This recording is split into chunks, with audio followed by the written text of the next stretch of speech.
A nice bit of a piece. fashion geek. You are? You are. Oh, I am, yeah, for sure. Well, you have to be. Testing, 1, 2, 3. So there's only 5 of us really in Applied Art Forms. So it's a very small team. Our design studio, our showroom, our office, our stockroom is all in one space on a very small island just outside of Amsterdam. I always had a passion for design. Before I was in a band, I was studying engineering and architecture.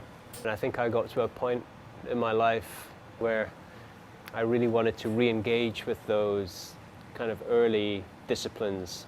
Combined with the years of collecting garments, it all kind of funneled into, you know, launching Applied Art Forms. It's really just, it's a vehicle for me to express myself creatively outside of music.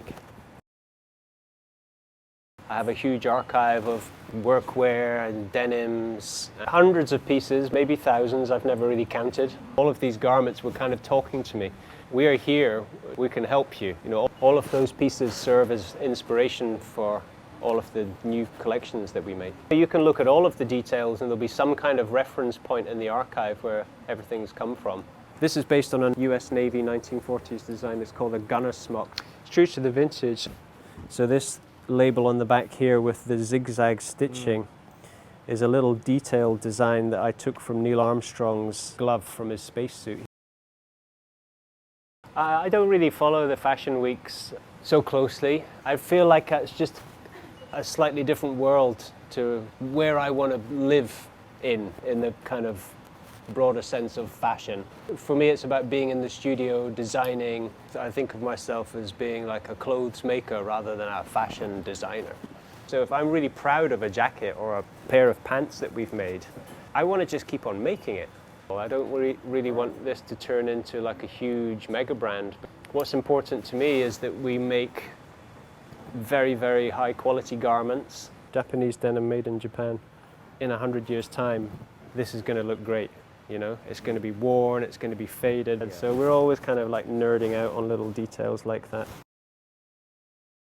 To be a musician or, you know, to be a recording artist, you know, you have to think about your image the whole time.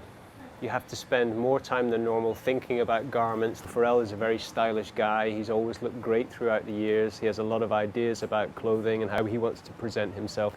He has a confidence. And so it's understandable why someone like LVMH would pick him to kind of lead the next generation after Virgil. I feel more connected to Virgil than I do Pharrell though, because Virgil was an engineer and architect, and whereas I don't feel like I have Pharrell's sense of style. It is because that style of clothing just has a certain authenticity. Maybe that's what people are starting to realize.